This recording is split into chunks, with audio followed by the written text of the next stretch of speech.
Vote দিলে জিহ্বা কেটে নেওয়া হবে বলে ঘোষণা দিচ্ছেন, কিন্তু আমরা লক্ষ্য করছি মাননীয় স্বরাষ্ট্র উপদেষ্টা সাহেব আপনি নির্বাচনের জন্য প্রস্তুত, আপনি ঘোষণা করছেন, এখনো এই জিহ্বা কেটে নেওয়ার এই সন্ত্রাসী এখনো কেন গ্রেফতার করতে পারেন নাই? আপনি কোন দলের কাজ করছেন সরকারে থেকে? আপনি কোন দলের পক্ষে কাজ করছেন? এই জাতি আপনার কাছে জানতে চায়।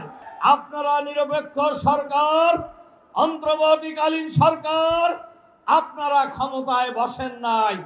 2000 মানুষের জীবনের বিনিময়ে, হাজার হাজার মানুষের রক্তের বিনিময়ে, লক্ষ লক্ষ মানুষের ত্যাগ এবং কোরবানির বিনিময়ে ফ্যাসিবাদ মুক্ত বাংলাদেশে একটি নিরপেক্ষ নির্বাচনের জন্য, গ্রহণযোগ্য নির্বাচনের জন্য, গণহত্যার বিচারের জন্য, লেভেল প্লেইং ফিল্ড তৈরি করার জন্য, জুলাই সনদ ঘোষণার জন্য, জুলাই সনদকে আইনি ভিত্তি দেওয়ার জন্য, সংবিধানে সংযোজনের জন্যই আপনাদেরকে ক্ষমতায় বসানো হয়েছে। সুতরাং আপনারা যদি সেটা ভুলে যান, আপনারা দেখেছেন ফ্যাসিবাদ বিরোধী আন্দোলনে মানুষ কিভাবে আন্দোলন করেছে, জীবন দিয়েছে, রক্ত দিয়েছে, বুলেটের সামনে বুক পেতে দিয়েছে, পিছে হটে নাই।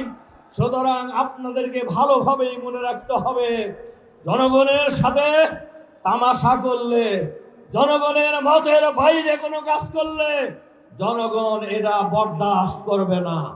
আমাদের নেতারা বলেছেন, আমরা আগেই বলেছি, সুষ্ঠু নির্বাচনের জন্য পিআর পদ্ধতি চালু করতে হবে। এটা বাংলাদেশের জনগণের দাবি, এটা বাংলাদেশের মানুষের অভিপ্রায়, ভোটারদের অভিপ্রায়, ভোটারদের দাবি।